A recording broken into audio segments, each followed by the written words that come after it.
एहतियात करनी होती है। बारिश की वजह से आवाम ज़रा लिमिटेड ही है, तो आप आगे आगे आ जाएं। मैं फिर दूसरा माइक नहीं लगाता जो क्लासरूम वाला माइक है। बारिश में आए हुए ये मासूम लोग, सवाल ये कि क्या जो वो है कैंटीन है, क्या वो आज चालू है? अब इतनी बारिश में इन बच्चों ने आने का कष्ट किया है, तो इनको एक एक चाय तो बनती है।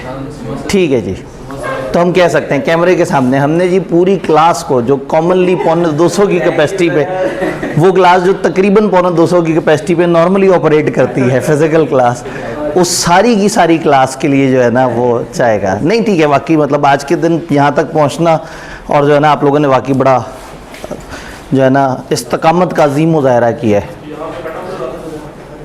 नहीं मतलब अगर कोई आता है तो हाँ उसे बता देंगे भाईजान आप बहुत ज़्यादा लेट हो गए। एहतियातन 5 चाय एक्स्ट्रा कर लेते हैं, जितनी भी एक्स्ट्रा होंगी हमारे पास तो लोग मौजूद ही मौजूद है। ठीक हो गया, आवाज़ क्लियर है? मतलब आप करीब करीब आ सकते हैं, बस जितनी दूर जाके बैठे हैं तो मतलब अभी मार्जिन है, आप लोग करीब आ जाएं तो मैं फिर वो रेगुलर माइक नहीं इस्तेमाल करूं। हाँ मतलब बस ठीक है, आ रही है आवाज़ क्लियर आ रही है? ठीक हो गया। तो हम लोगों ने तोड़ तोड़ के चैप्टर्स वो किए हैं, आप लोग साथ साथ देख रहे हैं। ग्रुप में एक मसला ये हो गया कि ग्रुप की कैपेसिटी फुल हो गई है, और जो दूसरा ग्रुप है मैं सोच रहा हूँ मैं अगले लेक्चर में ना उसका लिंक भी शेयर कर दूंगा, क्योंकि बहुत सारे स्टूडेंट्स पूछ रहे थे कि जी ग्रुप में जा रहे हैं तो ग्रुप में एंट्री नहीं मिल रही।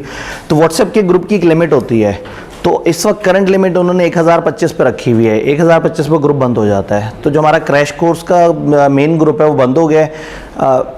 एक तो वैसे रेगुलर क्रैश कोर्स के ग्रुप थे, वो 3 हमने बनाए थे ये सोच के कि उसमें हर सब्जेक्ट के लोग आएंगे। बी लॉ का एक ही बनाया था ये सोच के कि अब 1000 तो नहीं आने वाले, वो बाकी 1000 आ गए। पता नहीं लोग पढ़ना शुरू हो गए हैं, जज्बाती हो गए वो तो बहरहाल वो बड़े जोश में ग्रुप में आए जा रहे हैं। तो अब एक सेकंड ग्रुप हमने बना दिया है और उसका लिंक देना शुरू हो गए हैं, तो मैं क्लास में उसको शेयर कर दूंगा। अगर आप में से कोई, या अगर आप मुझे ऑनलाइन सुन रहे हैं तो अगर कोई नहीं है ग्रुप में, क्योंकि ग्रुप में होने का फ़ायदा ये है कि आपको डेली लिंक भी मिल रहे हैं, टेस्ट मिल रहे हैं, फिर पास पेपर जो हम करते जा रहे हैं उसकी वीडियो भी जो है वो साथ साथ। अब कल मैंने शाम में रात में चेक किया तो वो जितने भी हमने चैप्टर्स किए थे उन सब की पास पेपर्स की वीडियोस भी थी। वो गूगल ड्राइव का लिंक है, आप वहाँ जाएँ, एक फोल्डर बना हुआ है, हर चैप्टर जो हम करते जा रहे हैं उसके पास पेपर्स की वीडियो, जो लास्ट सेशन ICAP में मैंने रिवीजन क्लासेस कराई थी वहाँ से हम लोगों ने पास पेपर्स कट कर करके और उधर डाले हुए हैं। तो बस आप लोगों ने जोश दिखाना है। इस दफ़ा सिलेबस में कोई चेंज नहीं है, तो ICAP ने पूछा था तो मैंने उन्हें ये कहा कि सिलेबस में चेंज नहीं है, तो शायद एक डिफरेंट सब्जेक्ट के अंदर 2 में से कोई सब्जेक्ट सेलेक्ट हो सकता है, या कॉस्ट या कंपनी लॉ। कॉस्ट मेरा खुफिया सब्जेक्ट है, मैं खामोशी से चुपके से पढ़ाता हूँ। ठीक है, हाँ। और कंपनी लॉ जो है वो हम बड़े ज़ोर शोर से पढ़ाते हैं। तो वही बात है कि एक अपने शौक़ से पढ़ाता हूँ, वो कॉस्ट है, और एक मार्केट की डिमांड पे पढ़ाते हैं कि कॉलेजेस को चाहिए होता है कि बंदे के ऊपर ना लेबल लगा होता है कि लॉ का टीचर है, तो वो कंपनी लॉ में जो है वो। और फिर आने वाले सेशन के हवाले से भी ना कॉलेज को ये है कि जी आपने कंपनी लॉ के अंदर जो है ना ज़्यादा से ज़्यादा बैचेस देने हैं। अजीब सी बात है, मतलब जो है ना एम्प्लॉयर हो के भी फ़ायदा कोई नहीं होता। मतलब कहें भाई मेरा कॉलेज है, मैंने नहीं पढ़ाना, मैं कम बैच पढ़ा लूँगा। वो कहें नहीं आपका कॉलेज है, आप 2 बैच पढ़ाइए। तो अगली दफ़ा वो है कि सी लॉ में आवाम भी काफ़ी होगी, तो वो कहते हैं जी डबल बैच होना चाहिए। ऊपर से वो बच्चों के जहन में होता है कि अगर किसी बैच में मेरिट सर्टिफिकेट आ गया, वो कहते हैं टीचर बहुत ही अच्छा होगा, तो वो भी जज्बाती हो जाते हैं। तो रिसेंटली कंपनी लॉ का जो इस दफ़ा रिजल्ट है उसमें मेरिट सर्टिफिकेट भी था, तो अब लोगों के जहन में है कि नहीं है जो है ना कंपनी लॉ ये वाले अंकल से पढ़ना है। तो वो मतलब अपनी ही जगह अपनी ही स्टाफ को मैं रजिस्ट नहीं कर सकता। वो कहते हैं जी आपने 2 बैच देने हैं, देखेंगे कोशिश करेंगे कुछ सर अली इमरान का कोई अच्छा सा टाइम फिट करके जो है ना वो कंपनी लॉ का वो कवर कर लेंगे, क्योंकि वो टैक्स के इतने बैचेस दे देते हैं कि कंपनी लॉ का उनका टाइम नहीं बचता। तो अगली दफ़ा थोड़ा सा कंपनी लॉ का भी टाइम निकाल के उनका जगह जगह पे प्लेस करना है, ताकि लोगों के पास मेरी ऑप्शन भी हो, अली इमरान साहब की भी हो, 1-2 और टीचर्स भी हो, तो कंपनी लॉ के इतने बैचेस होंगे सफिशेंट हो जाए। लो चेक करें नहीं दोस्त, ये जो है ना ये बच्चा बहुत तंग करेगा। अच्छा जी, अब चक्कर ये है कि हमने चैप्टर 9 चैप्टर 10 दोनों को लेके चलना है। दोनों बड़े क्यूट से मासूम से चैप्टर हैं। चैप्टर 9 तो बेचारा एक सफ़े का है। चैप्टर 10 मैंने धक्के से डायग्राम डाल के थोड़ा फैला के उसको 2 सफ़े पे ले जाने की कोशिश की है। चैप्टर 2 से लेके 5 तक हमारी एक अजम्पशन थी। चैप्टर 2 से 5 तक एक अजम्पशन थी कि कॉन्ट्रैक्ट बन रहा है। अब भी कुछ एसेंशियल्स होंगे, कुछ बातें हैं जो हमने पूरी करनी होंगी। जब वो बातें पूरी हो जाएंगी तो कॉन्ट्रैक्ट डेवलप हो जाएगा। इसका मतलब है कि कॉन्सेंट होगी, फलाना होगा। तो चैप्टर 2 हमें ऑफर एक्सेप्टेंस बता रहा है। चैप्टर 3 ने 3 और एसेंशियल्स हमें बताए। कंपेटेंस ऑफ पार्टी हमें बता दिया, लीगैलिटी ऑफ ऑब्जेक्ट बता दिया और कंसिडरेशन के बारे में बता दिया। 2 ऑब्जेक्ट हमें चैप्टर 4 बताएगा जो कि हम लोगों ने नेक्स्ट वीक पे प्लान किया हुआ, जब हमने अहम चैप्टर्स जो 3 है वो प्लान किए हुए इंशाल्लाह। तो उसमें हम पढ़ेंगे फ्री कंसेंट के बारे में और वॉइड एग्रीमेंट्स की जो लिस्ट है जो हमने नहीं करने होते उसके बारे में पढ़ेंगे इंशाल्लाह। तो चैप्टर 6 से ऑनवर्ड अजम्पशन ये है कि कॉन्ट्रैक्ट बन चुका है। अब या ये परफॉर्म होने वाला है या ये गड़बड़ हो जाएगी इसमें। तो परफॉर्म होने के ऊपर 2 चैप्टर हैं और दोनों अहम चैप्टर्स की लिस्ट में 6 और 7 वो हमने डाल दिए नेक्स्ट वीक में। तो आज हम पढ़ेंगे कि कॉन्ट्रैक्ट अगर ख़त्म हो जाता है तो क्या होता है। कॉन्ट्रैक्ट बेसिकली कई तरीके से ख़त्म होता है। कॉन्ट्रैक्ट परफॉर्म होकर भी ख़त्म हो सकता है, कॉन्ट्रैक्ट गड़बड़ की वजह से भी ख़त्म हो सकता है, कॉन्ट्रैक्ट में कोई अचानक से इम्पॉसिबिलिटी लीगैलिटी आ जाए, कई तरीके से ख़त्म हो सकता है। चैप्टर 6 में हम देखेंगे कि कौन कौन से तरीके हैं कॉन्ट्रैक्ट ख़त्म होने के। आज हमारी अजम्पशन ये है कि कॉन्ट्रैक्ट ख़त्म हुआ है ब्रीच की वजह से। ब्रीच चैप्टर का नाम है consequences for breach of contract. Breach का मतलब होता है किसी चीज़ को ख़राब करना। तो ब्रीच ऑफ कॉन्ट्रैक्ट का मतलब है कि अगर कॉन्ट्रैक्ट किसी एक पार्टी की वजह से ख़राब हो जाए। ख़राब हो जाएगा मतलब ये है कि ए ने बी के साथ कहा कि भाई मैं आपको कुर्सियाँ डिलीवर करूँगा 25 जुलाई को, और बी ने कहा ठीक है जी मैं आपको पैसे दूंगा। अब 25 जुलाई वाले दिन या कुर्सियाँ देने वाले ने कुर्सियाँ नहीं दी या पैसे देने वाले ने पैसे नहीं दिए। ब्रीच यूँ भी हो सकती है कि वो बंदा आपको कॉल करके इनकार कर दे, भाईजान मैंने नहीं देनी कुर्सियाँ। और ब्रीच यूँ भी हो सकती है कि 25 तारीख गुजर जाए और आपको नज़र आए वो कुर्सी ही नहीं सप्लाई कर रहा, या 24 को आपने रात 2 बजे उसकी सेल्फ़ी देखी है कि वो न्यूयॉर्क में एक जगह जो है ना अपनी सेल्फ़ी अपलोड कर रहा है कि यहाँ आया हुआ हूँ और मेरा 25 दिन का प्लान है। तो उसने आपको इनकार तो नहीं किया लेकिन आपको इनकार हो गया है। तो इसका मतलब ये है कि जब हम ब्रीच की बात करेंगे तो breach of contract occurs when a party either refuses, या तो एक पार्टी मना कर देती है कि भाईजान मैं आपका काम नहीं कर सकता, और fails to perform his part of contract, या वो अपने हिस्से का कॉन्ट्रैक्ट परफॉर्म करने पे काबिल ना रहे। तो या तो वो आपको एक्सप्रेसली इनकार कर दे या वो अपने हिस्से की जिम्मेदारी अदा ना करे। इनकार नहीं किया लेकिन आपका काम भी नहीं किया, तो हम कहते हैं ब्रीच हो गई। अदर देन जब ये performance excused under the law, sometime law हमें मना कर देता है। लॉ कह देता है कि भाई अगर इम्पॉसिबिलिटी हो जाए कोई बात नहीं, खैर है आप मत वो करना। मतलब ए ने बी को चीज़ें सप्लाई करनी थी, अचानक से जंग छिड़ गई, अचानक से ए और बी एलियन एनिमी बन गए, अचानक से बी इंसॉल्वेंट हो गया, अचानक से गवर्नमेंट कोई नया लॉ ले आई जिसमें उन्होंने मना कर दिया। यानी कि अगर एक कॉन्ट्रैक्ट परफॉर्म करने लगे थे और वो किसी वजह से उसमें लॉ ने एक्सक्यूज़ दे दी कि अब मत करना, तो वो ब्रीच नहीं है, वो तो लॉ ने मना किया है। तो अदर देन जब लॉ ने हमें एक्सक्यूज़ किया और हम पार्टीज़ में से कोई एक दूसरे के साथ नाइंसाफ़ी करे तो उसे हम कहेंगे क्या हुआ है, ब्रीच ऑफ कॉन्ट्रैक्ट हुआ। अब ब्रीच ऑफ कॉन्ट्रैक्ट होगा तो कॉन्ट्रैक्ट की सेहत पे क्या फ़र्क पड़ेगा, होगा क्या। ये चैप्टर हमें ये बता रहा है कि जब ब्रीच होगा तो ब्रीच के बाद आपके पास ऑप्शंस क्या क्या अवेलेबल है। जिस पार्टी के साथ ब्रीच हुई है वो दूसरी पार्टी से कंपनसेशन मांग सकती है। कंपनसेशन को कहते हैं हर्जाने को। कंपनसेशन कहते हैं एक दावे को जिसमें एक बंदा दूसरे से कहता है भाई मुझे अब आपसे पैसे चाहिए, आपने मेरे साथ सही नहीं किया। तो जब भी कॉन्ट्रैक्ट ब्रीच हो जाए तो हर बंदे के पास ये राइट है, हर मजलूम के पास राइट है कि वो जालिम से कहे कि मुझे कंपनसेशन दो। तो ब्रीच के अगेंस्ट बहुत सारी रेमेडीज़ हैं। रेमेडीज़ का मतलब ब्रीच हुआ तब आपके पास क्या क्या पावर्स हैं। हमारे सिलेबस में हम 2 रेमेडीज़ का जिक्र करेंगे, एक को हम डैमेजेस कहते हैं, एक को हम पेनल्टी कहते हैं। वैसे तो कई तरीके हैं, रिस्टोरेशन ऑफ बेनिफिट्स भी होती है, जिसने जिससे जो चीज़ ली होती है वो वापस करनी होती है। स्पेसिफिक परफॉर्मेंस भी होती है कि आप कहते हैं नहीं भाई मुझे यही बंदे से ये वाली सर्विस चाहिए, मैं किसी और बंदे को नहीं कहूँगा, इस बंदे को ही मजबूर किया जाए। तो बहुत सारी रेमेडीज़ हैं, लेकिन जो मशहूर रेमेडी है और हमारे सिलेबस ने जिन 2 रेमेडीज़ पे बात की दैट इज़ डैमेजेस और पेनल्टी। पेनल्टी पे गिनती की 3-4 लाइन्स हैं, डैमेजेस पे उन्होंने ज़रा ज़्यादा वो काम किया और 10-12 लाइन्स दे दी। असूलन ये काफ़ी बड़ा चैप्टर होना चाहिए जिसमें ब्रीच के बाद क्या क्या होगा और हर किसी की सारी गहराइयाँ होनी चाहिए, बट किताब के पास कम टाइम था और उन्होंने सोचा कि मासूम बच्चों को हम ऑलरेडी इतना कुछ पढ़ा रहे हैं तो इनको ज़्यादा नहीं पढ़ाते। तो ब्रीच के अगेंस्ट उन्होंने बात की है डैमेजेस की। डैमेज किसे कहते हैं? एक बंदे का नुकसान हुआ और वो दूसरे बंदे से कहता है तुमने मेरा नुकसान पूरा करना है। हम इतने दिनों से एक एग्जांपल लेके चल रहे हैं कुर्सी की, कि एक बंदा दूसरे से कहता है कि जी मैं आपको कुर्सी बेचूंगा 2000 की। अब 25 जुलाई को एक बंदे ने हमें कुर्सियां देनी थी और कुर्सियां देनी थी 2000 की। 25 जुलाई का दिन आया, हमने उसको कहा कुर्सियां, उसने कहा भाई मैं नहीं कुर्सियां डिलीवर करूंगा। अब मैं उससे कुर्सियां क्यों खरीद रहा था? मुझे ज़रूरत थी, मुझे कहीं ना कहीं चाहिए थी और एन 25 जुलाई तय हुई हुई थी। तो 25 जुलाई को वो मुझे कुर्सी नहीं भी देगा तो मुझे तो कुर्सी चाहिए। तो मैं नाराज़ होऊंगा, मैं कहूँगा यार तुम अजीब आदमी हो, तुमसे मेरी बात तय हुई थी, रेट मुका हुआ था, अब मैं क्या करूँगा? मैं जाऊँगा मार्केट में देखूँगा तो पता ही लगा कि मार्केट में वो कुर्सी उस दिन 2500 की है, जबकि मैंने एक अच्छा टाइम पे इसके साथ कॉन्ट्रैक्ट करके 2000 पे प्राइस ब्लॉक कर ली थी। तो अब इस वक्त इस जालिम ने जो ब्रीच की है, तो अब जब मैं जाऊँगा कुर्सी लेने तो मुझे 500 इजाफी देना पड़ जाएगा। तो ये मेरे साथ नाइंसाफ़ी हुई है। तो असूलन नेचुरली कॉन्ट्रैक्ट में हम ये कहते हैं कि अगर एक पार्टी दूसरे के साथ जुल्म करे, नाइंसाफ़ी करे, तो वो उससे डैमेजेस क्लेम कर सकता है।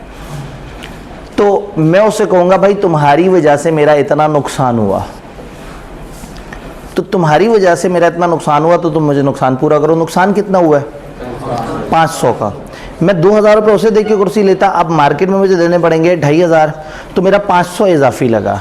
तो फिर मैं उसे कहूँगा भाई मुझे आपसे डैमेजेस चाहिए, आप मुझे 500 रुपये दें। वो मुझे 500 रुपये देगा, मैं अपने 2000 रुपये में जोड़ूंगा और 2500 की मार्केट से कुर्सी खरीद लूँगा।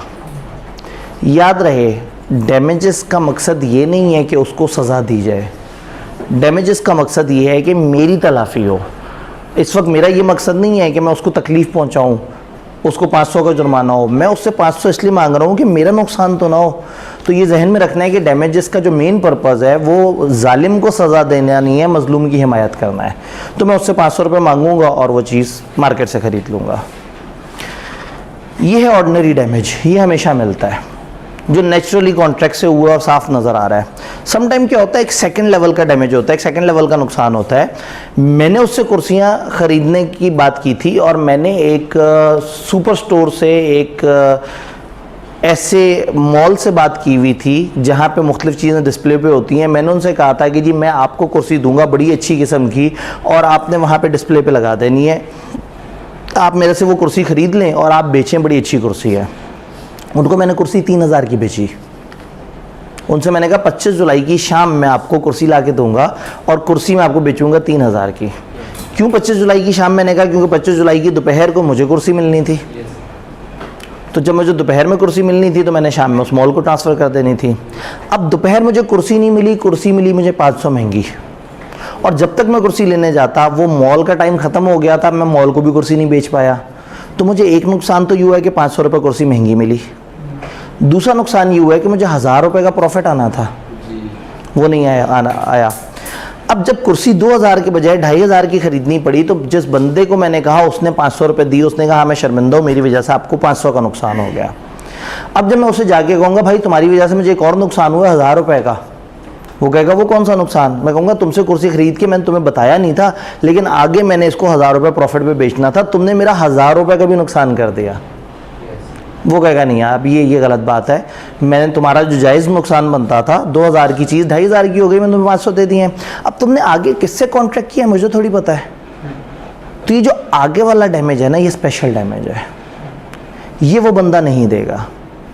एक सूरत में वो बंदा ये डैमेज देगा अगर उसको पहले से बताया था। मैं कॉन्ट्रैक्ट करते वक्त उसे कहता भाई मुझे 25 जुलाई की दोपहर कुर्सी चाहिए, अगर तुम नहीं दोगे तो नुकसान हो जाएगा क्योंकि मैंने ये कुर्सी आगे किसी और को सेल करनी है, तो मैं तुम्हें पहले से बता रहा हूँ। उस दिन अगर ब्रीच हुई तो फिर तुम्हें जो नॉर्मल नुकसान है वो तो होना ही होना है, उसके अलावा जो मेरा दूसरे कॉन्ट्रैक्ट में इसको आगे शिफ्ट करने से जो नफ़ा नुकसान होना है वो भी फिर मैं तुमसे वसूल करूँगा।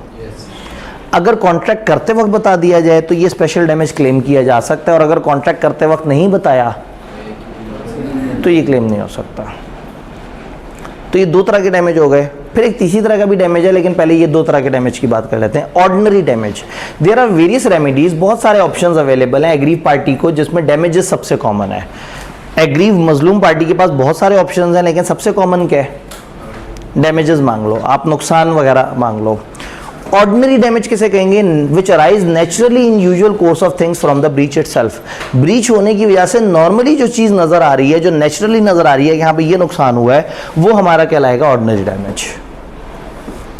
Normally it is difference between contract price and market price. Contract price थी 2000 की कुर्सी, मार्केट प्राइस थी 2500 की कुर्सी, तो 500 का जो नुकसान हुआ है वो नेचुरल नुकसान है, वो असल में नुकसान हुआ है। तो ऑर्डिनरी डैमेज जो कि कंफर्म इस कॉन्ट्रैक्ट की वजह से हुआ है, इस कॉन्ट्रैक्ट में उसकी ब्रीच की वजह से हुआ है, ये मैं उससे लूँगा, और ये नॉर्मली ये है कि उससे डील कितने में हुई थी और मार्केट में वो चीज़ कितने की मिल रही है।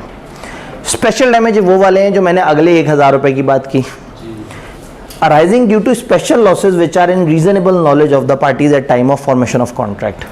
ये वो वाले डैमेजेस हैं जो पार्टीज की रीजनेबल नॉलेज में होने चाहिए। एंड आज suffer to aggrieved party due to breach, भाई ब्रीच की वजह से 1000 रुपये का नुकसान हुआ है ना, लेकिन वो 1000 रुपये इससे चार्ज करूं या ना करूं, ये डिपेंड करता है कि कॉन्ट्रैक्ट के स्टार्ट में मैंने से बताया था या नहीं बताया था। अगर कॉन्ट्रैक्ट के स्टार्ट में मैंने से बताया हुआ था और अब ब्रीच हुई है तो ठीक है, फिर हम क्लेम कर सकते हैं। तो ऑर्डिनरी हमेशा क्लेम होंगे, स्पेशल एक सूरत में क्लेम होंगे जब आपने पहले से बताया हो। फिर तीसरी कैटेगरी आती है रिमोट एंड इनडायरेक्ट लॉसेस।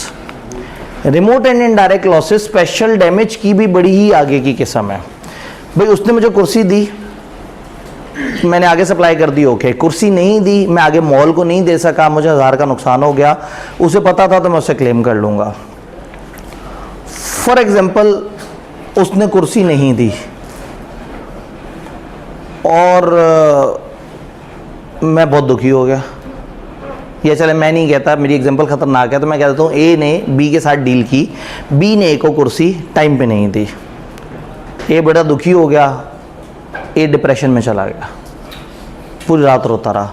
अगले दिन उठ के उसने नशा लेना शुरू कर दिया, इंजेक्शंस लगाने शुरू कर दिए अपने आप को, 5-6 दिन तक दुनिया से बिल्कुल बेखबर रहा। उसके बाद जो है वो कभी काम पे जाने का मन करता था, कभी काम पे जाने का मन नहीं करता था।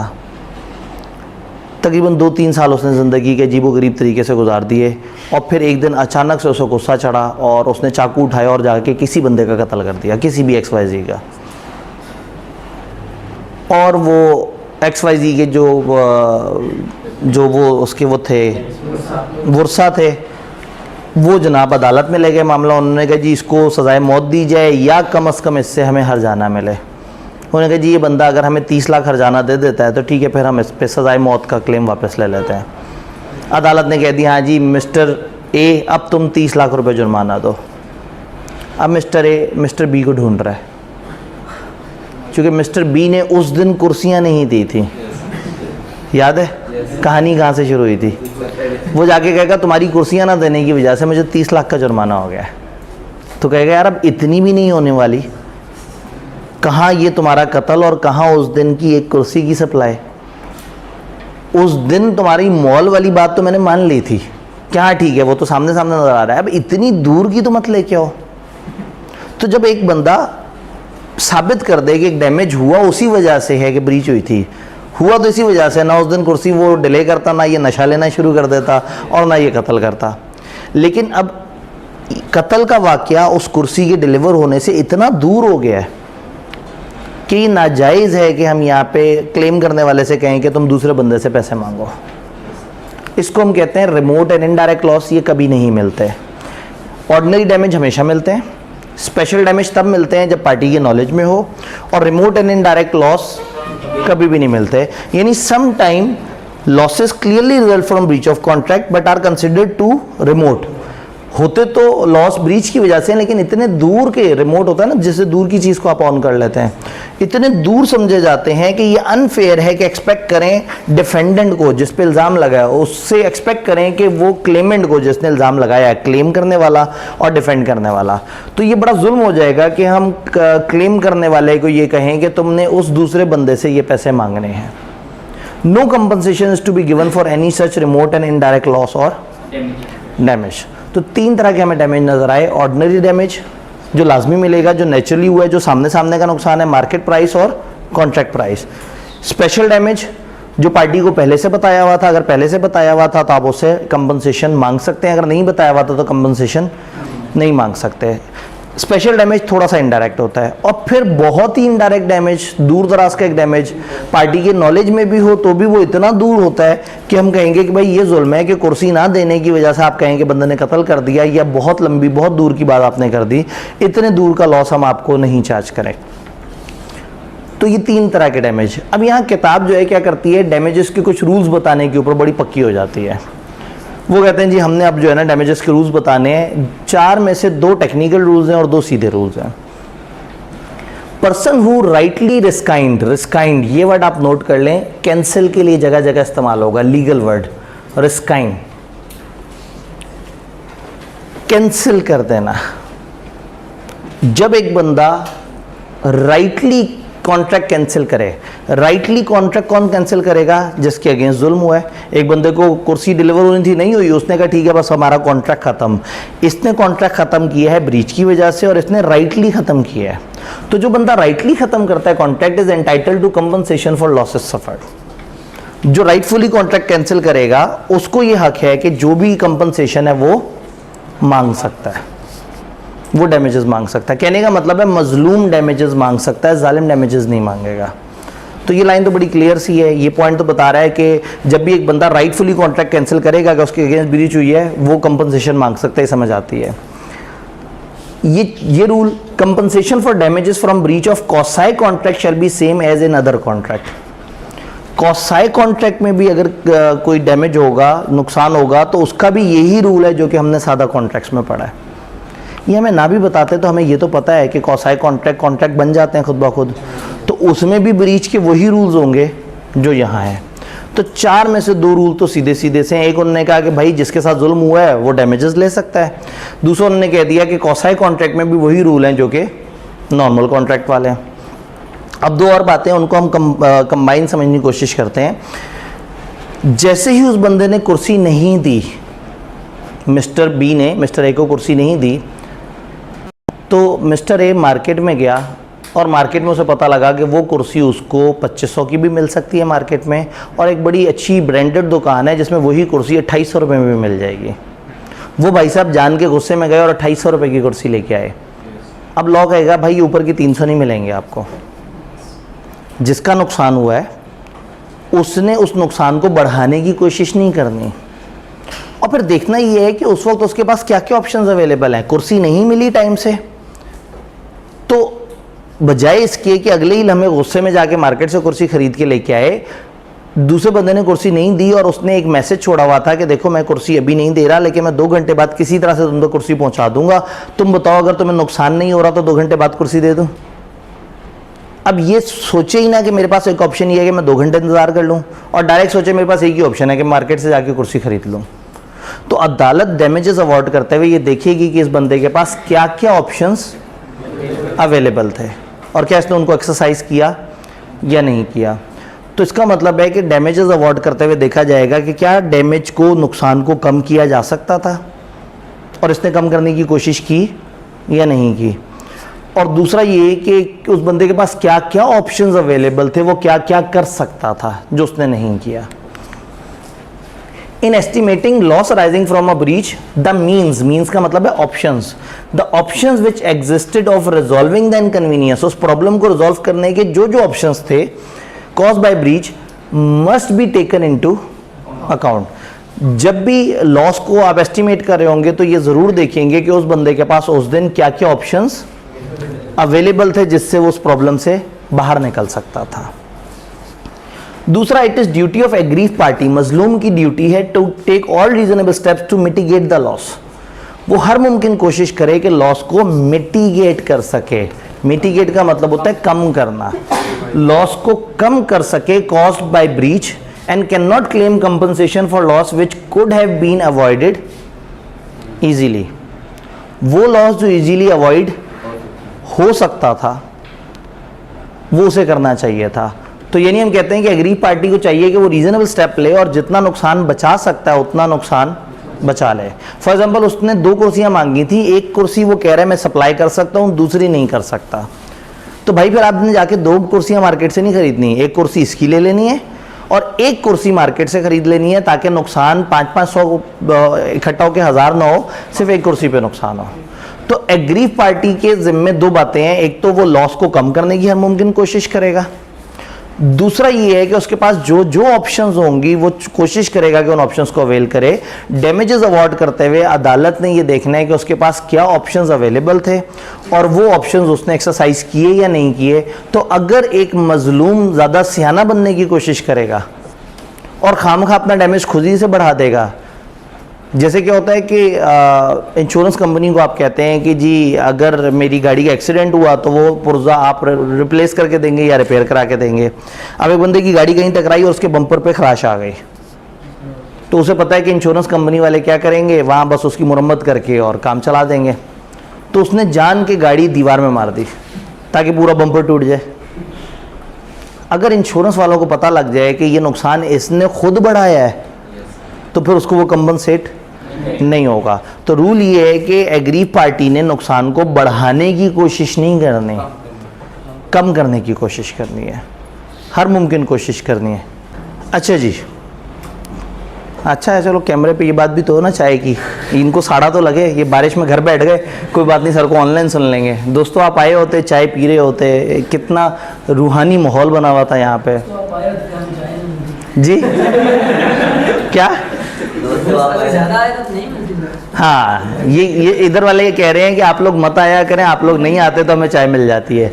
असल में वही बात है कि आपको चाय उनको सज़ा देने के लिए नहीं दी, वो है ना, डैमेजेस जालिम को सज़ा देने के लिए नहीं होते, मजलूम की हिमायत के लिए होते हैं। तो वो जालिम है, वो आए नहीं, उनको चाय नहीं मिली, इसलिए नहीं कि उनको हमने पेनल्टी डालनी थी, आपको की हिमायत करनी थी कि आप लोग बरसती बारिश में, बड़ी तेज़ बारिश में बड़ी मुश्किल से यहाँ तक पहुँचे हैं। तो यहीं से मेरा सेकंड टॉपिक स्टार्ट होता है, पेनल्टी। पेनल्टी होती है जालिम को सज़ा, डैमेजेस होते हैं मजलूम की हिमायत। कंपनसेशन का एक तरीका ये है कि आप डैमेजेस चार्ज करें और एक ये है कि आप एक प्री डिफाइंड पेनल्टी सेट कर लें। Sometime parties at start of contract तय कर लेती हैं, मैंने उससे कहा कि भाई मुझे तुमसे कुर्सियाँ चाहिए और मैं तुम्हें पैसे दूंगा, हम में से जो खिलाफ वर्जी करे मुआहदे की वो 300 रुपये जुर्माना देगा। तो जो भी खिलाफ वर्जी करेगा वो फिर 300 रुपये जुर्माना देगा। यानी समटाइम क्या होता है, आप एक प्री डिफाइंड जुर्माना तय कर लेते हैं। अगर आप प्री डिफाइंड जुर्माना तय कर लें और वो असल नुकसान से कम है तो फिर डिपेंड करता है कि वो कितना कम है। अगर थोड़ा बहुत कम है तो फिर आपको पेनल्टी ही मिलती है।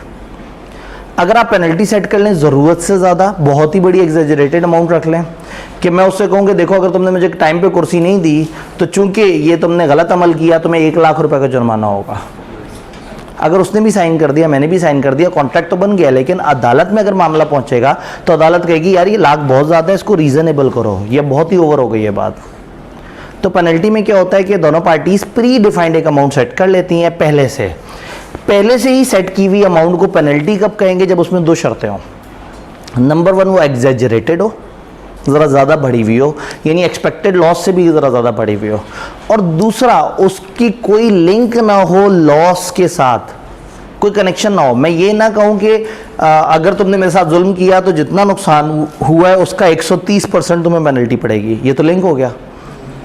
मैं कहूँ जितना नुकसान हुआ उसका आधा तुम पेनल्टी दोगे, ये भी लिंक हो गया। अगर मैं कह दूँ तुम मुझे दोगे 1,500 रुपये, अब असल नुकसान 200 का है, 500 का है, 1000 का है, 2000 का, हमें नहीं पता, तो पेनल्टी वो होती है जो पहले से डिफाइंड हो, नंबर 2 एग्जेजरेटेड हो, और नंबर 3 डिसप्रोपोर्शनेट हो एक्चुअल लॉस से। उसका एक्चुअल लॉस से डायरेक्ट कोई कनेक्शन ना हो, एक्चुअल लॉस कम ज़्यादा हो सकता है।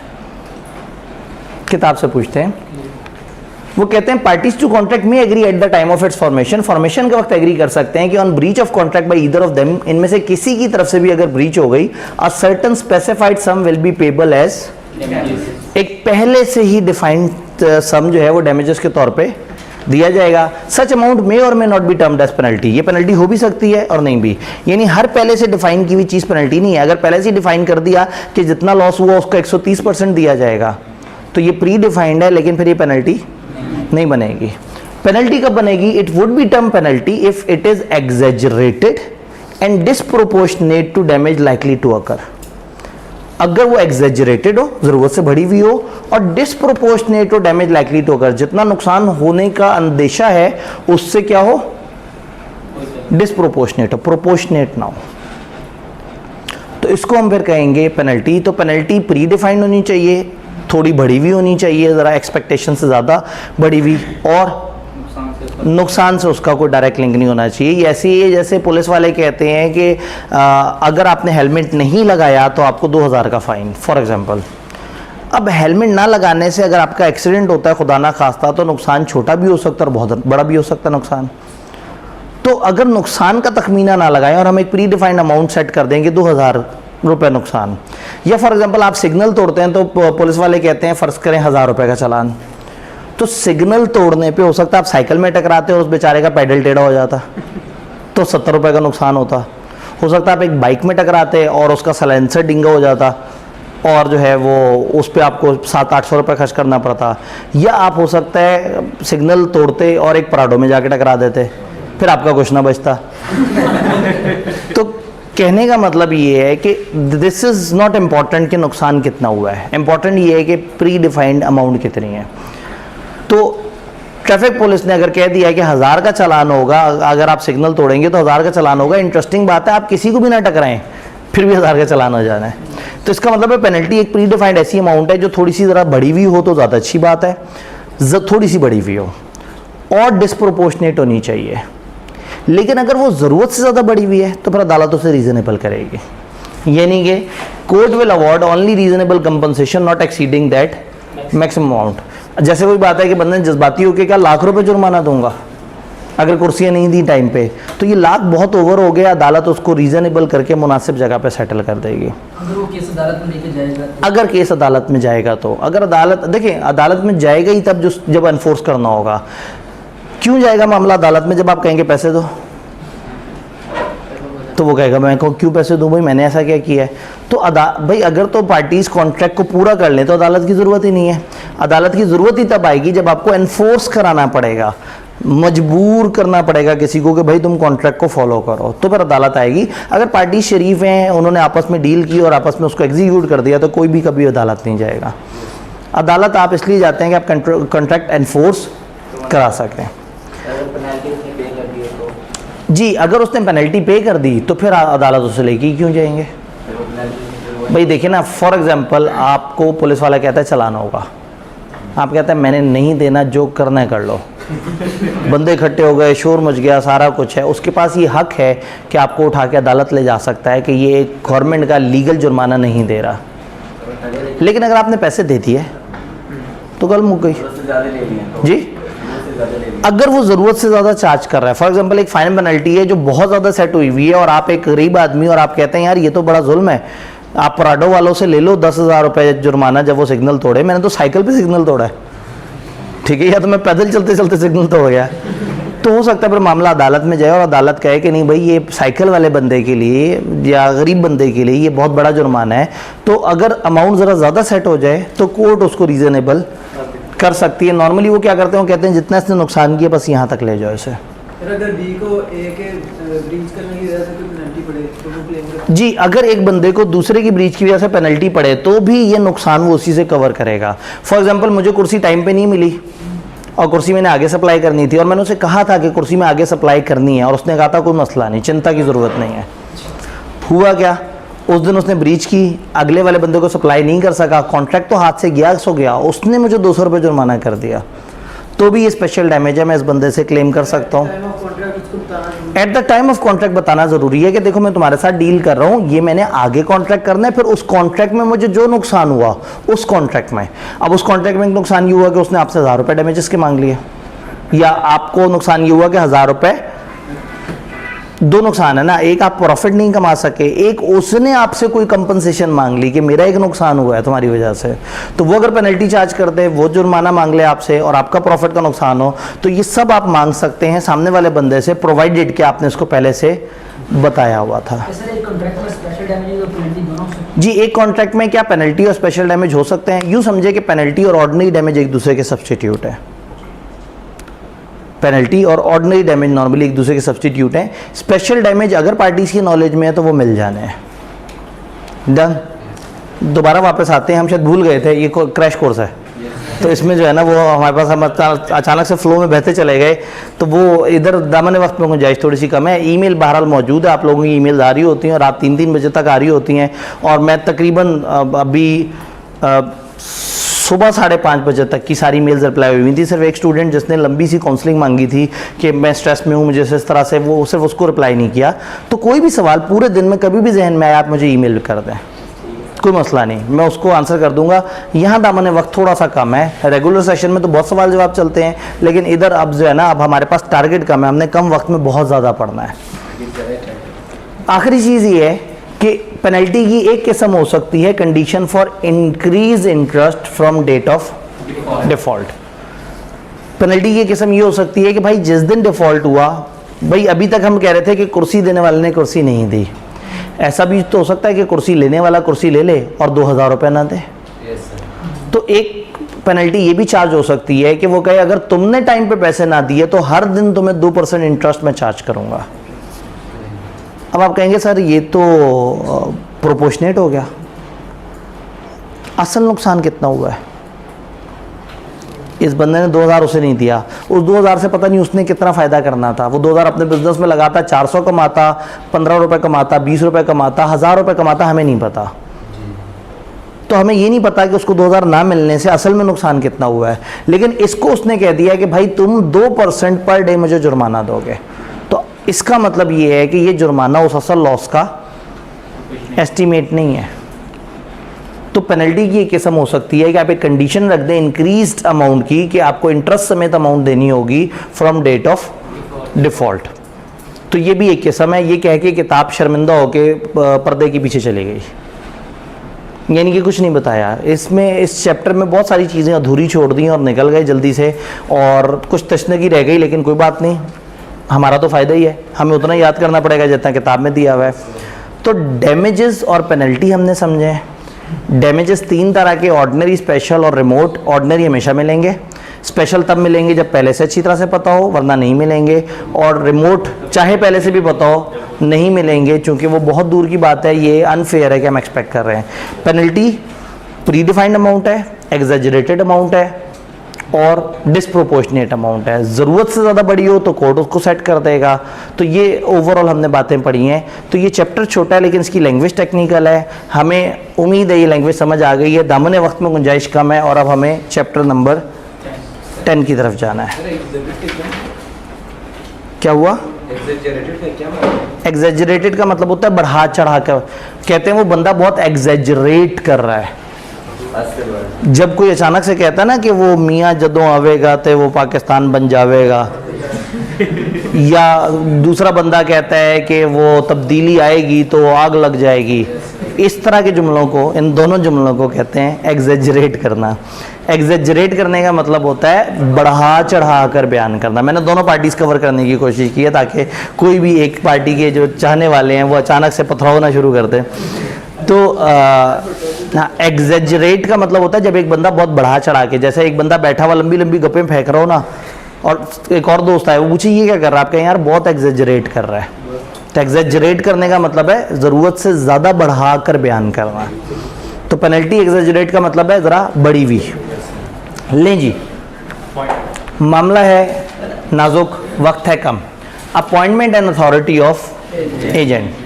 हम अभी तक पढ़ते आ रहे हैं कि दो पार्टीज़ के दरमियान एक रिलेशन है और दोनों पार्टीज़ एक दूसरे के साथ कॉन्ट्रैक्ट कर रहे हैं। एक बंदे ने दूसरे को कुर्सी देनी है और दूसरे बंदे ने उसको पैसे देने। आप कहेंगे कुर्सी कहाँ से आ गई?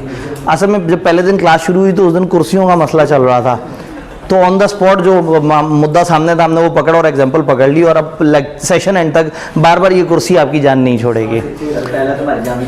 ठीक है जी। वो अच्छा, प्री रिजल्ट की जो क्लास थी, एक भाई जो है ना बड़े दुखी बैठे हैं, प्री रिजल्ट की क्लास थी तो उसमें बच्चों को पहले दिन जो है ना रोज़ा लग रहा था, तो मैंने एग्जाम्पल दी जामे शीरी की। मैंने कहा हर दिन इनका जो है ना अकीदा टेस्ट होगा, तो वो उस क्लास में जामे शीरी की एग्जाम्पल चल रही थी, एक और क्लास थी उसमें नमक की एग्जाम्पल चल रही थी, तो यहाँ पे जो है ना वो कुर्सियों की एग्जाम्पल। मकसद यही है कि बस एक चीज़ समझा दी जाए, बजाय इसके कि हम बिल्कुल हवाई बात करें, कम से कम एक ऑब्जेक्ट हो तो समझ भी आ जाता है। अब ए ने बी को पैसे देने हैं और बी ने ए को कुर्सियाँ देनी है। दिस कैन हैपन कि बी कुर्सियाँ खुद डिलीवर करने ना आए, अपने छोटे भाई को भेज दे कि तुम जाके डिलीवर कर दो, अपने एम्प्लॉय को भेज दे तुम जाके डिलीवर कर दो। ज़रूरी नहीं कि ए पैसे खुद भेजे, ए हो सकता है किसी कोरियर कंपनी के थ्रू पैसे भेज दे, अपने किसी नाइब के थ्रू पैसे भेज दे। अच्छा, ये जो कुर्सियों और इसकी डील हुई है, हो सकता है ए के एजेंट ने जाके बी से रब्ता किया और उसने कहा जी मैं ए की तरफ से आया हूँ और मैं ये चाह रहा हूँ कि हमारी डील हो। तो समटाइम क्या होता है, पार्टीज़ खुद होती हैं और समटाइम पार्टीज़ खुद नहीं होती, वो अपने किसी नुमाइंदे के थ्रू डील कर रही होती हैं। तो एजेंट कहते हैं उस नुमाइंदे को जिसके थ्रू आप कॉन्ट्रैक्ट कर रहे हैं। अब दिस चैप्टर इज़ अबाउट उस ओरिजिनल बंदे और उस नुमाइंदे के दरमियान जो ताल्लुक है। यानी अगर मैं इसको थोड़ा सा डायग्रामेटिकली बताने की कोशिश करूँ तो दो बंदे हैं, ये ए और बी, इनका आपस में कॉन्ट्रैक्ट हो रहा है। इसने किसी एजेंट से कहा कि तुम जाके मेरे हिस्से का काम करके आओ, तो जिसको उसने रब्ता किया वो एजेंट कहलाएगा और एजेंट को जो अपॉइंट कर रहा होता है वो कहलाता है प्रिंसिपल। तो उन दो पार्टीज में से एक पार्टी बन गई प्रिंसिपल और प्रिंसिपल के साथ जो उसके अंडर आ रही थी पार्टी वो बन गई एजेंट, और जिससे इनका कॉन्ट्रैक्ट है वो थर्ड पार्टी। इंटरेस्टिंगली स्पीकिंग, ए और बी के दरमियान कॉन्ट्रैक्ट हो रहा है लेकिन ए का एजेंट आके वो काम एग्जीक्यूट कर रहा है। तो एजेंट काम करेगा, कॉन्ट्रैक्ट है इनके दरमियान। एग्जाम्पल रिप्लेस कर देते हैं, SBI स्टूडेंट्स अब्दी साहब। SBI ने बच्चों से कहा आओ हम तुम्हें क्रैश कोर्स पढ़ाएंगे, और अपने एजेंट से कहा आप जाके हमारे ब्याह पे क्रैश कोर्स पढ़ा दें। तो मिस्टर आतिफ अब्दी ने क्रैश कोर्स पढ़ाया और आपने बाहर निकल के कहा SBI ने मुझे क्रैश कोर्स पढ़ाया। SBI के साथ आपका कॉन्ट्रैक्ट हुआ, SBI के साथ आपकी डील हुई, परफॉर्म SBI नाम के इंसान ने नहीं किया, एजेंट ने किया। तो एजेंट परफॉर्म करता है लेकिन कॉन्ट्रैक्ट बन जाता है मेन दो पार्टीज के दरमियान। तो प्रिंसिपल और थर्ड पर्सन के दरमियान कॉन्ट्रैक्ट होता है, प्रिंसिपल और एजेंट के दरमियान एजेंसी रिलेशन होता है, और एजेंट और थर्ड पर्सन के दरमियान डीलिंग नेगोशिएशन होती है, यानी ये कॉन्ट्रैक्ट परफॉर्म करके उसको दे रहा होता है। तो दिस कैन हैपन कि कॉन्ट्रैक्ट का कोई भी काम आप खुद ना करें, आप किसी एजेंट के हवाले कर दें, ये अलाउड है। अगर थर्ड पर्सन मान लेता है इस बात को तो ये अलाउड है। कुछ जगह एजेंट नहीं आ सकता। फॉर एग्जांपल मेरा आपके साथ कॉन्ट्रैक्ट हो कि मैंने पढ़ाना है और मैं अपने एक एजेंट को भेज दूं तो आप कहेंगे नहीं सर ये तो गलत बात हो गई, अभी पर्सनल स्किल वाला है इसमें एजेंसी इतने आराम से। तो ये इंपॉर्टेंट है कि थर्ड पार्टी एजेंट को अलाउ कर रही है नहीं कर रही। ज़्यादातर वो बिजनेस जिसमें छोटे मोटे काम होते हैं उसमें एजेंट नॉर्मली अलाउड होता है। तो this chapter is all about in दो का ताल्लुक। हम through out contract act in दो के ताल्लुक की बात कर रहे हैं। कॉन्ट्रैक्ट होगा नहीं होगा, फ्री कॉन्सेंट होगी, ये होगा वो होगा, इन दो का ताल्लुक। लेकिन इस वक्त हम देख रहे हैं प्रिंसिपल और एजेंट। प्रिंसिपल उसे कहेंगे जिसके बिहाफ पे दूसरा बंदा काम कर रहा है, एजेंट उसे कहेंगे जो प्रिंसिपल के बिहाफ पे काम कर रहा है, और थर्ड पर्सन, इन दो के अलावा दुनिया का हर बंदा थर्ड पर्सन है। थर्ड पर्सन वो है जिसके साथ एजेंट डील करता है और कॉन्ट्रैक्ट प्रिंसिपल का उसके साथ बन जाता है। अब चूंकि कॉन्ट्रैक्ट है प्रिंसिपल और थर्ड पर्सन के दरमियान, तो इनके दरमियान एसेंशियल्स पूरे होने चाहिए। ये कंपिटेंट टू कॉन्ट्रैक्ट भी हो, ये फ्री कॉन्सेंट भी हो, इधर सारा कुछ हो, लेकिन इनके दरमियान कॉन्ट्रैक्ट नहीं है, इनके दरमियान तो एक ताल्लुक है एजेंसी का। तो हो सकता है ये उसका छोटा भाई हो, तो हो सकता है इसको पैसे भी ना देता हो, तो शायद कंसिडरेशन भी यहाँ पे मौजूद ना हो, शायद ये माइनर हो। वो दो हैं कॉन्ट्रैक्टिंग पार्टीज, उनके लिए कंपिटेंट टू कॉन्ट्रैक्ट होना भी ज़रूरी है और कॉन्ट्रैक्ट के एसेंशियल्स इन दो के दरमियान पूरे होने ज़रूरी हैं। लेकिन एजेंट के लिए कंपिटेंट टू कॉन्ट्रैक्ट होना भी शर्त नहीं है और कंसिडरेशन भी शर्त नहीं है, क्योंकि एजेंसी सिर्फ एक ताल्लुक है जिसमें आपने किसी को कहा कि मेरे हिस्से का काम कराओ। तो एजेंट अनसाउंड भी हो सकता है, एजेंट माइनर भी हो सकता है और कंसिडरेशन के बगैर भी काम कर सकता है, लेकिन ये कंपिटेंट होना चाहिए, ये साउंड भी हो, ये मेजर भी हो। किताब से पूछते हैं, agent is a person employed to do any lawful act for another or to represent another in dealing with a third person. Agent एक ऐसा शख्स है जिसको कोई लॉफुल एक्ट करने के लिए एम्प्लॉय किया गया है फॉर अनदर। एजेंट एक ऐसा शख्स है जिसको किसी और के लिए लॉफुल एक्ट करने के लिए हायर किया गया, और जो कोई और है उसका नाम है principal in dealing with a third person, ताकि वो थर्ड पर्सन से डील कर सके, नेगोशिएट कर सके, एग्जीक्यूट कर सके, काम कर सके। There is a legal relationship between agent and principal, agent और प्रिंसिपल के दरमियान एक लीगल ताल्लुक है, उस लीगल ताल्लुक को कहते हैं हम एजेंसी रिलेशन। कॉन्ट्रैक्ट एक्ट का ताल्लुक नहीं है, कॉन्ट्रैक्ट का ताल्लुक नहीं है, एक लीगल ताल्लुक है एक दूसरे के लिए। Agent acts on behalf of principal by negotiating with third, principal के बिहाफ पे काम करता है, थर्ड पार्टी से बातचीत करता है, थर्ड पार्टी के साथ डीलिंग करता है। जब कॉन्ट्रैक्ट बनता है तो फिर एजेंट और थर्ड पार्टी का नहीं बनता, वो बनता है प्रिंसिपल और थर्ड पार्टी का। एक एजेंट एक ट्रांजैक्शन के लिए भी हो सकता है, और ये कॉमन है बिजनेस में कि एक एजेंट रेगुलरली एक प्रिंसिपल के बिहाफ पे काम करता है। जैसे हमारे फ्रंट ऑफिस में जो लोग बैठे हुए हैं हमारे एजेंट ही हैं, वो हमारे बिहाफ पे आपसे डील कर रहे हैं, आपका एडमिशन प्रोसेस कर रहे हैं। और जब एडमिशन होता है तो आप कहते हैं मेरा एसबीआई में एडमिशन हो गया, आप ये नहीं कहते कि मिस्टर एक्स ने मेरा एडमिशन किया, मिस्टर वाई ने एडमिशन किया, आप कहते हैं एसबीआई ने मेरा एडमिशन कर लिया। तो एजेंट काम करता है, लायबल होता है प्रिंसिपल, प्रोवाइडेड कि एजेंट ने अपनी अथॉरिटी में रह के काम किया। तो किताब में जो ये वाली डिस्कशन है, अगर आपको ये डायग्राम समझ आ गई है तो सिर्फ ये डेफिनेशन आपने एजेंट की समझ ली, ये चीज़ें आप खुद से पेपर में बड़े आराम से लिख सकते हैं अगर पूछी जाए। वैसे तो पूछी जानी बनती नहीं, ये तो सिंपली उन्होंने एक्सप्लेन करवाया है कि ये क्या होता है। हाँ, अगली बात है जो याद रखने वाली है, any person who is age of majority and sound mind may employ an agent. जो भी शख्स एज ऑफ मेजोरिटी रखता है एंड साउंड माइंड है, वो क्या कर सकता है, वो एजेंट को अपॉइंट कर सकता है। लेकिन एजेंट बनने, इसका मतलब है प्रिंसिपल के लिए एज ऑफ मेजोरिटी जरूरी, और क्योंकि प्रिंसिपल है उन दो मेन पार्टीज में से। लेकिन एनी पर्सन में become an agent, any person, कोई भी शख्स। ऊपर कहा एनी पर्सन जो साउंड और एज ऑफ मेजोरिटी हो, और इधर क्या कह रहे हैं, एनी पर्सन। अब माइनर एजेंट बन सकता है लेकिन नुकसान में आएगा प्रिंसिपल। याद हमने कहा था कि बड़ा और छोटा मिलकर कॉन्ट्रैक्ट करें तो कौन फंसता है, बड़ा फंसता है कि वो तो छोटा, तो वो कहेंगे जी ये तो बच्चा था, वो तो शरारती था, वो तो इस तरह से कर गया। तो बड़े और बच्चे के दरमियान एग्रीमेंट, जब भी ये मिलके एग्रीमेंट करेंगे तो बड़ा फंसेगा। तो अगर आप एक एजेंट माइनर को अपॉइंट करेंगे तो फिर सारी जिम्मेदारी आपको उठानी पड़ेगी। आप अगर किसी अनसाउंड माइंड को अपॉइंट करेंगे तो भी सारी जिम्मेदारी आपको उठानी पड़ेगी। तो मना नहीं है, लेकिन फिर जिम्मेदारी सारी की सारी आपके ऊपर होती है, और वो जिम्मेदारी नहीं लेता। अनसाउंड है, बैकी बैकी बातें शुरू कर देगा, जिम्मेदारी नहीं लेगा। माइनर है, वो कहेगा मैं तो शरारत करता अंकल, हाँ हाँ बेवकूफ़ बना दिया, और चला जाएगा।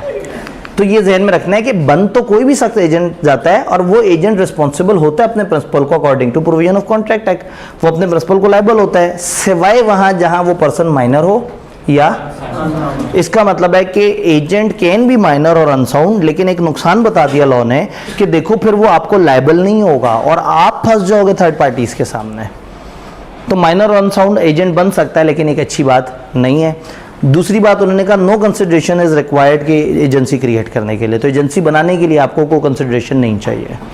तो काम की बेसिकली यही बातें हैं कि प्रिंसिपल कंपिटेंट टू कॉन्ट्रैक्ट हो, एजेंट हो भी सकता है और नहीं भी। कंपिटेंट टू कॉन्ट्रैक्ट ना हुआ तो सारी जिम्मेदारी आपको उठानी पड़ेगी, ना वो आपको लायबल और आप उसकी हरकत पे थर्ड पार्टीज को लायबल। तो पहले तो इस चैप्टर का ये वाला पोर्शन जिसमें ये कॉन्सेप्ट समझ आता है कि ये क्या है। फिर किताब हमें बताती है कि कुछ प्रॉब्लम्स हैं। ये प्रॉब्लम बस आपने एक दफ़ा देखना है, बस इग्नोर कर देना है। इस प्रॉब्लम का सलूशन, ये प्रॉब्लम ना किताब ने हमें समझाने के लिए बताया कि एजेंट के इख्तियार को समझना हमारे लिए बड़ा ज़रूरी है। प्रॉब्लम क्या, वो कहते हैं ऐसा हो सकता है कि एक पर्सन क्लेम करे कि वो एक बंदे मिस्टर पी का एजेंट है, और थर्ड पार्टी शायद उसके साथ एग्रीमेंट कर ले कि हाँ भाई ये तो मिस्टर पी का एजेंट है, और बाद में पी कह दे भाईजान मेरा तो ताल्लुक ही कोई नहीं था। तो एक बड़ा प्रॉब्लम ये आ सकता है कि एक शख्स कहे मैं एजेंट हूँ, जबकि प्रिंसिपल बाद में कहे ये मेरा एजेंट नहीं है। फिर एक और प्रॉब्लम भी आ सकता है, एक पर्सन एजेंट हो, शायद मिस्टर पी का एक एजेंट है ए, जिसके पास अथॉरिटी है कि वो इस लेवल, इस हद तक काम कर सकता है पी के बिहाफ पे। Agent might go beyond limit of authority, agent अपनी अथॉरिटी से बाहर निकल जाए, और पी शायद कहे भाई मैंने तो इसको अथॉरिटी दी ही नहीं थी। तो इसका मतलब है कि इसमें एक प्रॉब्लम आ जाएगी एजेंसी में कि एक बंदा एजेंट है या नहीं है, इस पर भी डाउट हो सकता है। एक बंदे के पास इख्तियार है या नहीं है, इस पर भी डाउट हो सकता है। इस प्रॉब्लम को समझने के लिए हम कहते हैं प्रिंसिपल थर्ड पर्सन को तभी लायबल है वन एजेंट हैज़ अथॉरिटी, चाहे वो अथॉरिटी एक्सप्रेस थी या एम्प्लाइड थी, एक्चुअल थी या पेरेंट थी। ये जुमला हमें समझ आएगा जब हम अथॉरिटीज़ की किस्में देख लेंगे। तो किताब ने माहौल बनाने के लिए एक टॉपिक दिया कि हो सकता है एक बंदा एजेंट हो ही ना और कह दे मैं एजेंट हूँ, या हो सकता है एक बंदे को एजेंट बन के कुछ इख्तियारात मिले और वो अपने इख्तियारात से बाहर। भाई आपको एक बंदा मिले लिबर्टी में, और क्या मैं एसबीआई का एजेंट हूँ, अपने अर्ली एनरोलमेंट के पैसे मुझे दे दो, मैं आपका एडमिशन कर लेता हूँ। वो कहता है वो एजेंट है, जबकि वो असल में एजेंट नहीं है। तो आपको समझ आना चाहिए कि अगर उसके पास अथॉरिटी है तो वो एजेंट कहलाएगा। अथॉरिटी कैसे होती है वो हमें समझना होगा। दूसरा एक और बात भी हो सकती है कि एक एजेंट को हमने इख्तियार दिया है कि ठीक है आप फ्रंट ऑफिस में बैठे हैं और आप बच्चों से फीस ले सकते हैं और आप उनका एडमिशन फॉर्म फिल कर सकते हैं। जो फ्रंट ऑफिस में बैठा हुआ बंदा है वो फीस ले, एडमिशन फॉर्म फिल करे, और उसके बाद आपको कहे कि आजकल पता है लाहौर के इर्द गिर्द जो है ना प्रॉपर्टीज़ बड़ी ज़बरदस्त हैं, 5 मरले के प्लॉट में इन्वेस्ट करो, बड़ा फ़ायदा है। आपने उसे 10 लाख रुपए पकड़ाए कि जाके पहली इंस्टॉलमेंट जमा कराओ, तुम बड़े अच्छे आदमी हो, तुमने बड़ा अच्छा समझाया। अब ऐसे में उसके पास अथॉरिटी हमारी तरफ से ये नहीं थी कि आपसे इन्वेस्टमेंट के पैसे पकड़े। तो प्रॉब्लम ये है कि एक शख्स एजेंट है या नहीं है, या एक जो वो बोल रहा है क्या वो उसका इख्तियार है या नहीं है। क्योंकि अगर हमारा एजेंट है तो हम जिम्मेदार होंगे, और हमारी इंस्ट्रक्शंस में काम कर रहा होगा तो हम जिम्मेदार होंगे। तो अब आप सबके लिए ये जानना बड़ा ज़रूरी है कि whether that person has authority और नॉट। तो हमें अथॉरिटी समझनी होगी। अथॉरिटी है, हमारी किताब ने हमें बताई है 4 तरह की। एक को हम कहते हैं एक्सप्रेस अथॉरिटी, एक को कहते हैं इम्प्लाइड अथॉरिटी, एक को हम कहते हैं इमरजेंसी या नेसेसिटी की अथॉरिटी, एक को हम कहते हैं ऑस्टेंसिबल या अपेरेंट अथॉरिटी। एक्चुअल अथॉरिटी क्या है, पहले आसान बातें कर लेते हैं। Actual implied. एक्चुअल अथॉरिटी ये है कि एक बंदे के साथ बोल के या लिख के बात की गई हो। एक्सप्रेस अथॉरिटी, याद है एक्सप्रेस किसे कहते थे? बोला हो या लिखा हो। तो अगर ए ने बी को बोल के कहा कि तुम्हारे पास ये अथॉरिटी है, या लिख के कहा, आप गए फ्रंट ऑफिस के पास और फ्रंट ऑफिस ने लिखा हुआ दिखाया, देखो अब्दी साहब का साइन हुआ हुआ डॉक्यूमेंट है, उन्होंने कहा है कि मैं आपसे एडवांस रकम ले सकता हूँ अगले सेशन की एडमिशन की। तो आपको समझ आ जाएगा कि इस बंदे के पास अथॉरिटी और किस किस्म की है, एक्सप्रेस अथॉरिटी नज़र आ रही है। तो एक्सप्रेस अथॉरिटी होती है जो बोली जाए या लिखी जाए। समटाइम बोला लिखा इतना कुछ नहीं जाता, लेकिन उस बंदे की पोजीशन से आपको समझ आ रहा होता है। आप एसबीआई में एक जगह चलते चलते गए, एक सीट थी उसके ऊपर तख्ती लगी थी कैश, और आपने फीस जमा करानी थी। तो ऐसा नहीं है कि आप उससे कहेंगे ज़रा मुझे लिखा हुआ दिखाओ, कहाँ लिखा हुआ है कि तुम कैश कलेक्ट कर सकते हो, या कहाँ लिखा हुआ है कि तुम 10,000 से ऊपर रुपए कलेक्ट कर सकते हो। आपको पता है कि अगर एक कॉलेज में एक शख्स एक सीट पे बैठा हुआ है और उस सीट के ऊपर टाइटल कैश का है, और कॉलेज वाले उसे उठा भी नहीं रहे वहाँ से, और किसी को कोई परेशानी भी नहीं है, इसका मतलब है कि इस सीट पे बैठने का हर पावर उसके पास होगी। वो हर वो काम कर सकता होगा जो इस सीट पे बैठे हुए लोग कर सकते हैं। तो फिर होगा ये कि उस सीट पे जो बैठा हुआ शख्स है उसके पास ऑटोमेटिकली अथॉरिटी आ जाएगी। एक्सप्रेस नहीं है, आपने लिखा हुआ नहीं देखा उसके पास क्या पावर है, लेकिन हर वो शख्स जो कैश की कुर्सी पे बैठा होता है और हर वो शख्स उसके पास जो भी इख्तियार होता है, आप एज्यूम कर लेंगे कि इसके पास वो इख्तियार है। तो एक होता है एक्सप्रेस इख्तियार अथॉरिटी जो लिखी हुई नज़र आती है, बोली हुई नज़र आती है। एक इम्प्लाइड, फॉर एग्जाम्पल मैं आपसे कहूँ कि मेरी गैर मौजूदगी में मेरा टीए जो है वो आपको डांट सकता है, तो मैंने आपको बोला कि उसके पास ये अथॉरिटी है कि वो आपको डांट सकता है, और मैंने और कुछ नहीं बताया। अब मेरा टीए क्लास में मौजूद है, आप टेस्ट कर रहे हैं, आपने कहा सर सवाल नंबर 2 गलत है, इसमें ये एरर है। उसने कहा हो चलो एक काम करो आप इसे काटो, मैं बोर्ड पे लिख देता हूँ। उसने बोर्ड पे एक सवाल लिख दिया। अब पता नहीं उसके पास अथॉरिटी थी या नहीं थी, लेकिन चूंकि वो एक टीए है, टीचर को असिस्ट कर रहा है, और टीचर की गैर मौजूदगी में बच्चों को गाइड करना उसकी जिम्मेदारी है, तो आप एज्यूम कर सकते हैं कि अगर एक टीए क्लास में मौजूद है तो उसके पास हर वो इख्तियार होगा जो टीचर ने उसे कहा होगा कि भाई क्लास को रेगुलेट करने के लिए तुम्हें चाहिए। तो शायद आप क्वेश्चन ना करें, ज़्यादा से ज़्यादा ये हो कि अगले दिन आप पूछ लें सर रेटिफाई कर दें उस दिन जो उसने किया वो सही था या नहीं, और मैं रेटिफाई कर दूँ तो वो बात वैलिड हो जाए। तो इम्प्लाइड अथॉरिटी होती है जो एक बंदे की पोजीशन से नज़र आ रही होती है। अगर आप एक फ्रंट ऑफिस के पास आए और फ्रंट ऑफिस वाले ने कहा कि अपना आईडी कार्ड नंबर बताएं, वो कहेगा आप कौन होते हैं मेरे से पूछने वाले। उसने कहा अपना नाम बताएं, आप कहेंगे जी आपको किसने इख्तियार दिया मेरा नाम पूछने का। तो कहेगा भाई मैं फ्रंट ऑफिस में बैठा एडमिशन कर रहा हूँ। तो हर वो बंदा जो एडमिशन कर रहा होगा उसके पास इतना इख्तियार ऑब्वियसली होगा कि वो आपकी डिटेल ले ताकि कागज़ भरे। तो यू कैन एज्यूम कि उसके पास कुछ इख्तियारात हैं। तो इम्प्लाइड अथॉरिटी वो होती है जो एज्यूम की जाती है एक बंदे की पोजीशन के हिसाब से, सर्कमस्टांसेस के हिसाब से।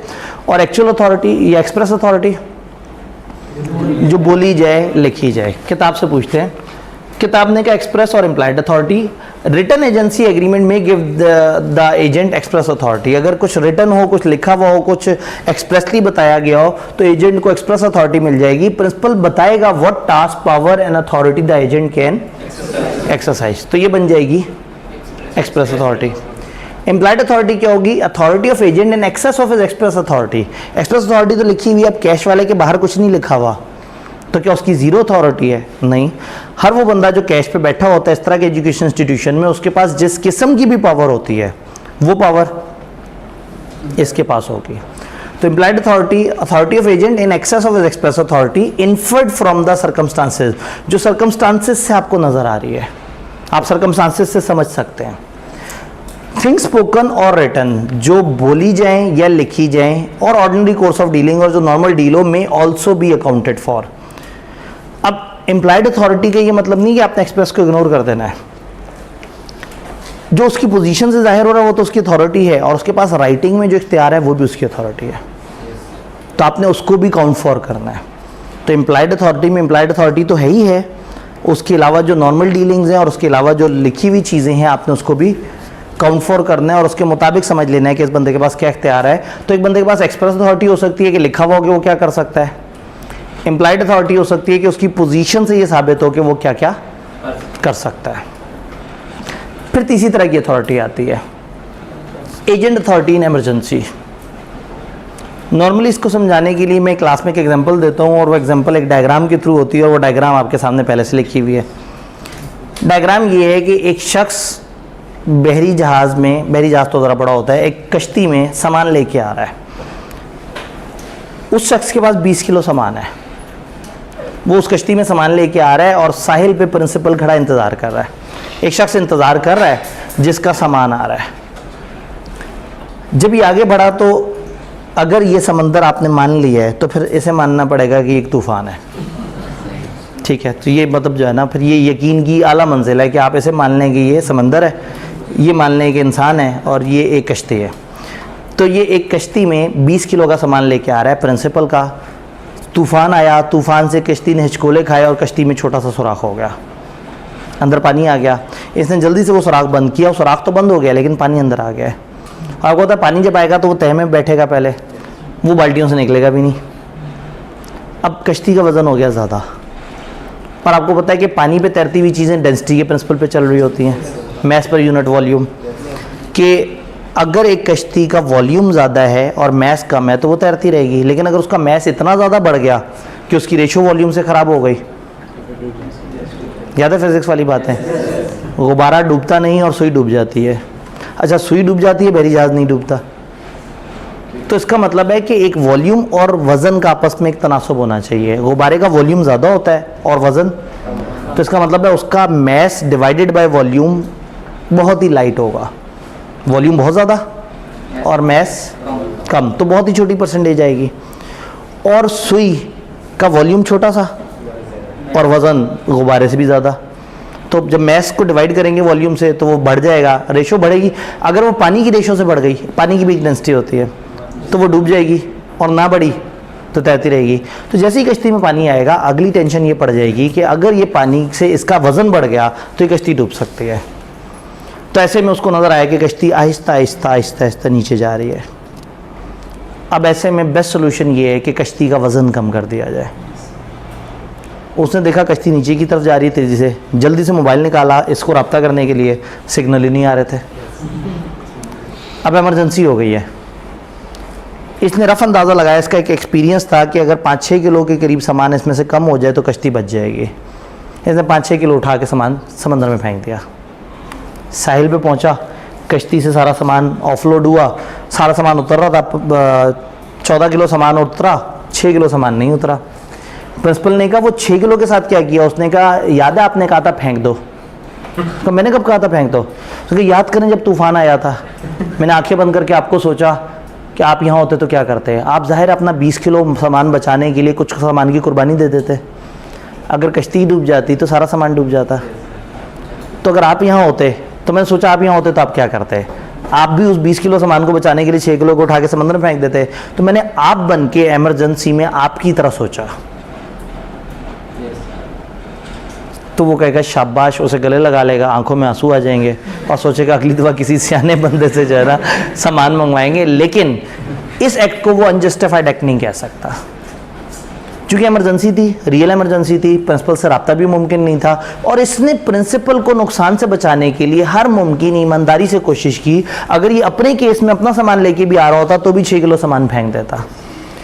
तो यहाँ एक्सप्रेस अथॉरिटी नहीं थी सामान फेंकने की, और नॉर्मली ये इम्प्लाइड भी नहीं होता कि जो सामान ला रहा होता है वो रास्ते में कभी थोड़ा सा सामान इधर फेंका, कभी इधर फेंका। तो ना ये चीज़ इम्प्लाइड है, ना ये चीज़ एक्सप्रेस है।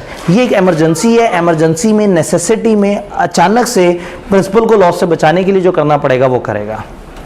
Agent has authority in an emergency to do all such act for the purpose of protecting his principal from, अपने प्रिंसिपल को लॉस से बचाने के लिए हर वो कोशिश करेगा as would be done by a person of ordinary prudence in his own case.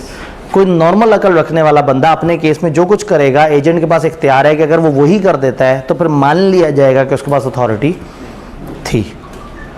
ठीक है, फॉर एग्जांपल बिल्डिंग में आग लग जाए किसी, और जो है वो प्रिंसिपल वहाँ मौजूद नहीं है और उसका एजेंट उसका सामान बचाने के लिए उठा के बाहर फेंके, और बाहर फेंकते हुए सामान टूट जाए थोड़ा सा, लेकिन उसने नेक नियति से सामान को बचाने के लिए और बड़े नुकसान से बचने की कोशिश की, तो ऐसा नहीं होगा प्रिंसिपल आगे कहे तुमने मेरी चीज़ें बाहर क्यों फेंकी हैं।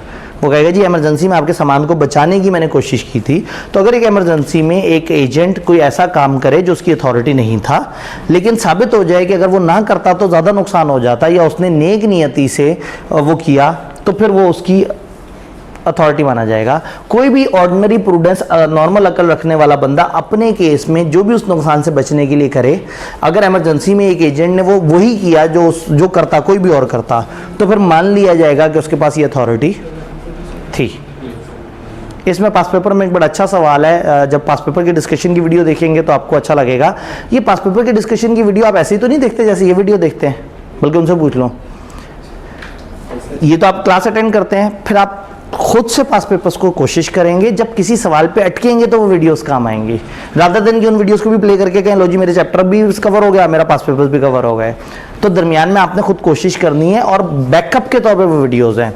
आपने नोट किया होगा मुसलसल लिंक दे रहे हैं आपको सारी वीडियोस का, तो उस ग्रुप में तो हमें कितनी दिक्कत होगी कि हम पास पेपर की वीडियोस की भी लिंक उठा के लिखना शुरू कर दें। वो लिंक आपको उतना ओपनली नहीं दे रहे, वो हम उस गूगल ड्राइव में डाल रहे हैं। जब सामने होगा तो एवं ही आप चला के प्ले करके देख लेंगे। थोड़ा सा दिक्कत होगी ना कि एक ड्राइव में जाना है, उस ड्राइव में एक फोल्डर खोलना है, फोल्डर के अंदर वीडियो पड़ी हुई है, तो हो सकता है आप कहें चलो एक दफ़ा सवाल खुद से खोल के देख लेता हूँ। तो इसलिए हमने उसको थोड़ा सा बैक के फासले पर रखा है, ताकि कम से कम आप एक कोशिश करें सवाल करने की। आखिरी चीज़, agency bye estoppel. Agency bye estoppel समझाने के लिए मैं नॉर्मली क्लास में एक स्लैंग एग्जांपल देता हूँ जिससे बात समझ आ जाती है। रोशनी ज़्यादा है, ये बहुत ज़्यादा अच्छा नज़र नहीं आ रहा, लेकिन मैं फिर भी किरदार समझाने की कोशिश करता हूँ। एक अब्बा जी हैं, एक उनका बच्चा पप्पू है, और एक दुकानदार है। इस कहानी में 3 किरदार हैं, अब्बा जी, पप्पू और दुकानदार। अब्बा जी और पप्पू यानी कि बाप बेटा एक नए इलाके में शिफ्ट हुए, और उस नए इलाके में जब शिफ्ट हुए तो फादर ने बेटे से कहा कि बेटा मेहमान आने वाले हैं, जल्दी से जाके दुकान वाले भाई से कुछ चिप्स और बोतलें ले आओ। जब वो दुकानदार के पास पहुंचा तो दुकानदार ने कहा भाई आप कौन है, आपको तो मैंने पहली दफ़ा देखा इस इलाके में। उसने कहा जी मैं पप्पू हूँ, आप नहीं जानते। मैं कहा नहीं मैं तो नहीं जानता आपको। तो पप्पू उसको लेके अब्बा जी के पास पहुंचा, और अब्बा जी ने ये रिप्रेजेंट किया। अब्बा जी ने कहा पप्पू के कंधे पे हाथ मार के, ये पप्पू मेरा बच्चा, ये जब आएगा इसको चिप्स बोतलें दे देना, और महीने के एंड पे मेरे पास बिल लेके आ जाना, मैं तुम्हें पैसे दे दिया करूँगा। पप्पू मेरा एजेंट है, समझो पप्पू आया समझो मैं आया। तो उसने पप्पू को अपना एजेंट नामजद कर दिया। अब पप्पू जब जब जाके दुकानदार से चिप्स बोतल लेगा तब अब्बा जी बिल भरेंगे। एक महीना ऐसा आया कि अब्बा जी ने बिल भरा, और अगले ही दिन पप्पू से किसी बात पे नाराज़ हो गए। जब पप्पू से अगले दिन नाराज़ हो गए तो पप्पू को उन्होंने आग कर दिया, घर से निकाल दिया। पप्पू बेचारा रोता हुआ एक दोस्त के पास पहुंचा। उसने कहा मेरे अब्बा जी ने मुझे निकाल दिया। दोस्त ने कहा कोई बात नहीं, दोस्त के काम आता है, मेरे हॉस्टल में जगह है, तुम मेरे पास रहने के लिए आ सकते हो, लेकिन खाना अपना अपना, मैं इतना काम आ सकता हूँ, इससे ज़्यादा नहीं काम आ सकता। पप्पू ने कहा रिहाइश तुम दे दो, खाने की मेरे पास एक जुगाड़ मौजूद है।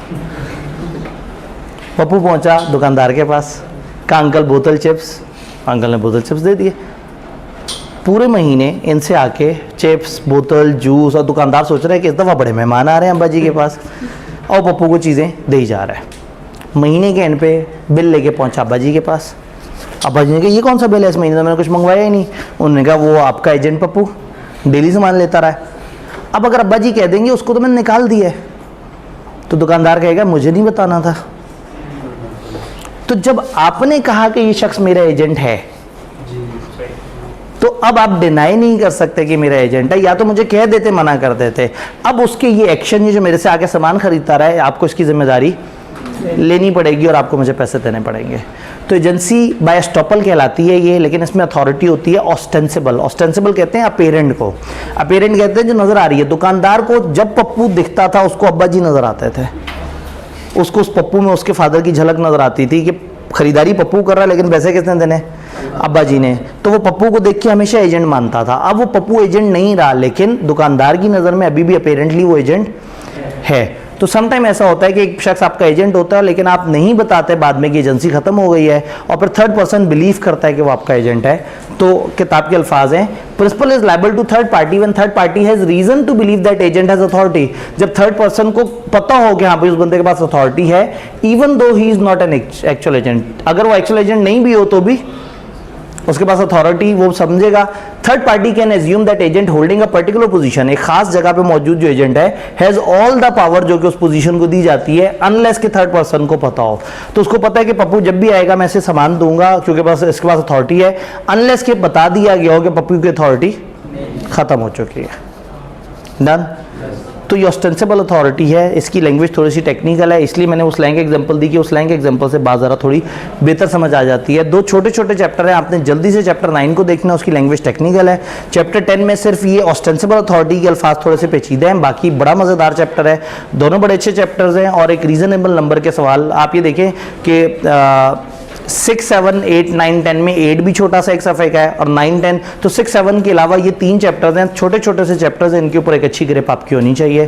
तो इंशाल्लाह ताला अब हमारा नेक्स्ट लेक्चर, नेक्स्ट टेस्ट भी मंडे को होगा और नेक्स्ट लेक्चर भी मंडे को हो रहा होगा, और हम इंशाल्लाह चैप्टर 4, 6, 7 वाले ब्लॉक में एंटर हो जाएंगे।